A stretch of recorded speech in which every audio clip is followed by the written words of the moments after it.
Schokitrüffel selber machen, ganz einfach mit Stedi und der Patricia. Schoki braucht es für die Schokitrüffel, logisch, oder? Und dazu noch ein bisschen Kakao, das noch schokoladiger ist. Vollrahm, Cognac und Dessertgewürz. Wir machen ja Stedi-Trüffel. wow. Auf da und da bin ich gespannt, auf den Rest auch. Gut zuschauen. Schnell gehen, wieder kommen. Bis nachher. Du bleibst da. Tschüss. Ciao. So, die Schokolade habe ich fein geschnitten, auch quer, so dass es schön kleine Stückchen gibt. Also ich habe 100 Gramm Schokolade, das heißt 50 Milliliter Rahm. Und jetzt gehe ich aufs Herd und gebe dann Rahm. Diese Rahm erhitze, kann ich das Schoki hier schon in eine Schüssel transferieren.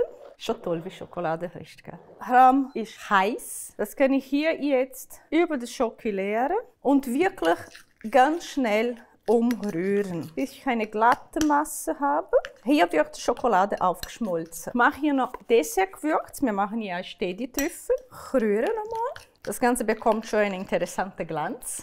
Das will ich auch. Und jetzt Cognac. So, jetzt brauchen wir ein bisschen Geduld.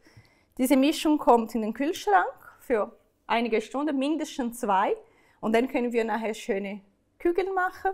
Und das Beste probieren dann. So, es war schön im Kühlschrank. Man sieht, es ist fest geworden. Ein bisschen Kakaopulver in eine Schüssel. Und jetzt formen wir die Praline. Es geht wirklich so von einem Löffel in die andere. Dann kann man so aus dem Löffel nehmen. Saubere Finger. Ein bisschen zusammendrücken. Da rein im Kakao.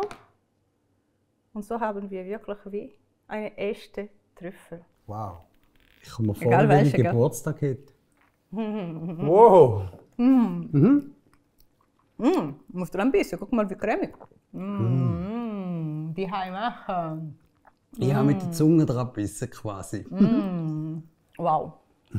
Weißt du, sollen wir alle gerade wegsetzen? Ich glaube nicht. Weil die anderen schauen nachher, dass wir das gemacht haben. Und die werden es auch noch probieren. Genau. Sonst musst du noch mal machen, mit gar keinen Schoki mehr da. Aber du kannst die heim machen.